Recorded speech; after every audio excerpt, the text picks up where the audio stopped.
اچھا ایک چیز ہوتی ہے کہ اسٹوڈنٹس اپلائی کرتے ہیں, کیش لیتے ہیں, یونیورسٹی کا ایڈمیشن ہو جاتا ہے, آرٹس کرتے ہیں, پھر آ جاتے ہیں. یہاں آنے کے بعد کچھ فیز گزارتے ہیں, اس پہ ہم نے بات کی.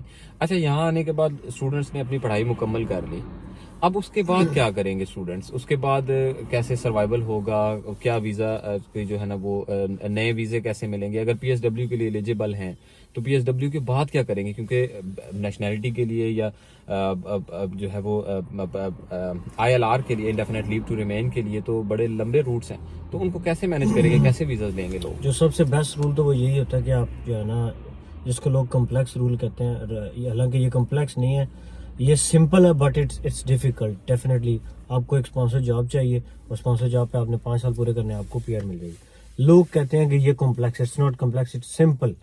بٹ مشکل چیز یہ ہے کہ آپ کو اسپانسر جاب ڈھونڈنا آسان نہیں ہے. اس کی بڑی وجہ یہ ہوتی ہے, پہلی بات یہ ہوتی ہے کہ آپ کی ڈگری کس طرح کی ہے, کون سی ڈگری ہے آپ نے, اس پہ آپ کی اس کی کتنی ڈیمانڈ ہے یو کے اندر. دوسری موسٹ امپورٹنٹ چیز جو میں یہ سمجھتا ہوں, اگر میرے پاس آئی ٹی کی ڈگری ہے فار ایگزامپل, اس کی ڈیمانڈ بھی بہت زیادہ ہے, بٹ مجھے آئی ٹی کا کام ہی نہیں آتا, میں یونیورسٹی نہیں گیا, میں نے اسائنمنٹس نہیں, میں انٹرویو میں نہیں آؤں گا, تو پھر میں کہوں گا بھائی صاحب, میں تو پیچھے والوں کو کہوں گا ادھر کوئی کام نہیں, ادھر جاب بھی نہیں, پی آر بھی نہیں, کچھ بھی نہیں. بٹ میں یہ سمجھتا ہوں کہ میں نے پہلے بھی ویڈیوز بنائی تھی اور میں نے بتایا تھا کہ اگر کوئی بندہ یو کے میں آ بھی جاتا ہے, لیٹ سپوز, یہ مائنڈ میں نہ رکھ کے کہ مجھے پی آر ملے گی میری, وہ والی بات ہے جیسے پاکستان میں پرانے زمانے میں ہوتا تھا کہ شادی ہوگی تو عورت مار کے نکلے گی گھر سے, نہیں تو نہیں نکلے گی. کوئی بات نہیں, آپ نکل جائیں, آپ کو یہاں سے نکل کے آپ چلے جائیں, آسٹریلیا جا سکتے ہیں آپ, کسی بھی روڈ, یورپ سارا آپ کے ساتھ ہے, وہاں جا سکتے ہیں. یورپ میں تو سیٹلمنٹس بھی مل رہی ہیں, کینیڈا جائیں, مطلب بہت سارے اور آپشنز آتے ہیں. اور میں تو یہ سمجھتا ہوں کہ even if you go back to the Pakistan, میرے خیال سے پھر بھی آپ کے پاس ایک, ہاں پھر بھی فارورڈ, جیسے آپ مارکیٹنگ کی وہاں جاب کر رہے تھے, آپ نے یہاں ڈگری کمپلیٹ کر لی, میرے خیال سے آپ بھی واپس جائیں تو آپ کو ڈیفینیٹلی ایک اچھی آفر مل بھی سکتی ہے, بزنس بھی کر سکتے ہیں, اور بھی بڑے کام ہوتے ہیں. تو بات یہ ہے کہ کھانا پھر بھی ملتا ہے, بندہ مرتا پھر بھی نہیں. ایگزیکٹلی. اور اگر آپ کمیٹڈ ہیں, اس میں میری یہ رائے ہے, ایک سجیشن میں دینا چاہ رہا ہوں کہ اگر آپ کمیٹڈ ہیں کہ آپ نے یہیں پہ رہنا ہے تو پھر اس کے لیے کچھ کام کرنے پڑیں گے. ایسا نہیں ہے کہ آپ پھر ڈگری بھی جو ہے نا وہ اس طرح سے پوری کریں کہ جو لوگ ہیں یہاں پہ آلریڈی ان کو پتہ ہے کہ خود اسائنمنٹس نہ بنائیں یا یونیورسٹی اٹینڈ نہ کی کبھی, آپ کی ڈسرٹیشن پہ یا پلیسمنٹ ایئر پہ آپ کام نہیں کر رہے پراپر جو انہوں نے کہا ہوا ہے, تو پھر اس طرح کی ڈگری کرنے کے بعد آپ جب نکلتے ہیں, آپ نے اگر لے بھی لیا ڈگری تو آپ کو کام نہیں آتا.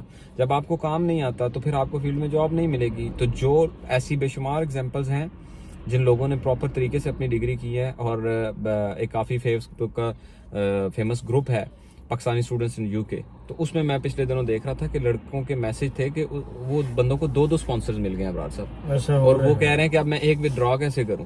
تو آپ جب پراپر آپ نے کام کیا ہوا ہوگا, آپ کو فیلڈ کا کام آتا ہوگا, جو بھی آپ کی ڈگری ہے متعلقہ, تو آپ کو مل جائے گی. اب اس طرح سے تو نہیں ہوگا کہ آپ کو سیکیورٹی کی جاب یا ڈلیوری کی جاب یا کوئی چھوٹے موٹے اور کام ہیں تو ان پہ آپ کو اسپانسرڈ جابز نہیں ملتی. اگر کہیں آپ بڑا ہی زیادہ بائی پاس کر کے آپ کہیں سے کچھ مینج کر بھی لیتے ہیں تو یہ ریئر ایگزامپلز ہیں.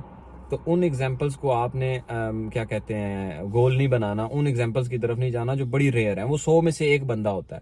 تو ہم لیگل طریقوں کی طرف جائیں, چیزوں کو پورا کریں تو بڑے آرام سے چیزیں ہو جاتی ہیں.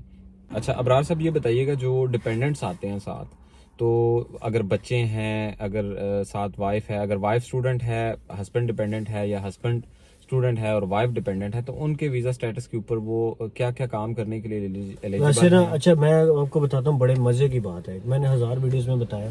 لوگ کہتے ہیں کہ یار فل ٹائم جو بندہ کام جس کو الاؤ ہے نا, لوگ کہتے ہیں یار 48 آورس کا مطلب فل ٹائم مطلب 48 آورس. میں نے اس پہ پروف بھی دکھائے تھے کہ یار فل ٹائم کچھ بھی کام کر سکتے ہیں آپ, اور جتنا مرضی کر سکتے ہیں. یہ اس چیز میں ہے کہ 48 آورس کی ایک لیمیٹیشنز ہے موسٹ آف دی جابز میں, وہ ان جابز میں ہے جو آپ کی 9 to 5 جاب ہے, جو آپ کی فیلڈ ریلیٹڈ جاب ہے. لیکن ایک بندہ جو ہے نا, اگر لیٹ سے سیکیورٹی کر رہا ہے, مطلب کوئی بھی انڈسٹری میں کر رہا ہے, ویئر ہاؤس میں کر رہا ہے, سیکیورٹی میں, جو 24 آورس رننگ جتنی بھی ہے نا, اس میں کوئی ٹائم لمٹ ہے, جتنا مرضی کام کرے, ٹھیک ہے. اس کے علاوہ اسٹوڈنٹس کے لیے بھی یہی ہے. لوگ اسٹوڈنٹس کو پوچھتے ہیں کہ بھائی چھٹیوں میں یا فل ٹائم میں کتنا میکسیمم کر سکتے, بھائی میکسیمم جتنا مرضی اگر آپ ان فیلڈز میں کر رہے ہیں.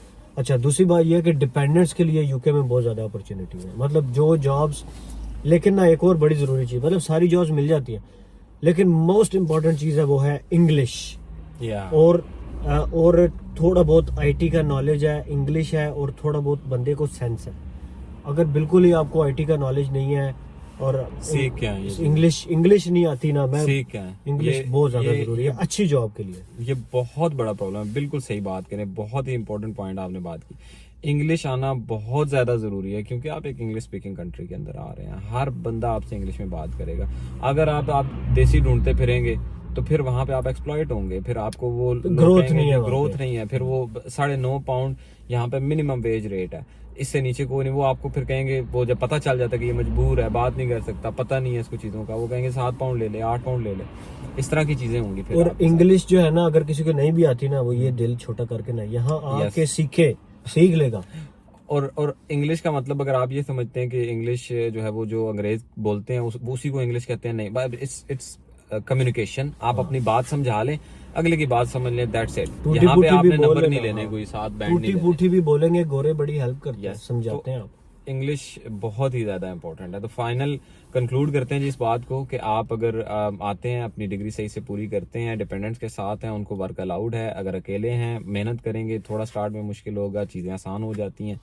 آگے ایکسٹینشن کے لیے اگر آپ کو for the sake of confidence آپ کو بتا دیتا ہوں, میں مارکیٹنگ سے ہوں. میں نے ایک جگہ ٹرائی کیا تھا, مجھے انہوں نے ایک برانڈ کی مارکیٹنگ کے لیے ویسٹ لنڈن آفر کیا تھا, مگر پھر میں نے معذرت کر لی. میں to be honest with you میں چسکے لگا رہا تھا کیونکہ میں ابھی اسٹوڈنٹ ہوں, تو ابھی میں الاؤڈ نہیں ہوں. تو انہوں نے وہ بھی مینیج کرنے کی مجھے آفر کی تھی, مگر میں نے معذرت کر لی. پڑھائی کے بعد انشاءاللہ جائیں گے ان کے پاس اور کریں گے پراپر کام. تو مل بھی جاتی ہیں چیزیں, اسپانسرڈ جابس بھی مل جاتی ہیں, مگر یہ ہے کہ اس کے لیے آپ کو محنت کرنی پڑتی ہے. Thank you so much for watching my video. Keep watching my videos and kindly subscribe my channel and Abrar Ahmed channel as well. Thank you so much for your time. اللہ حافظ. خدا حافظ.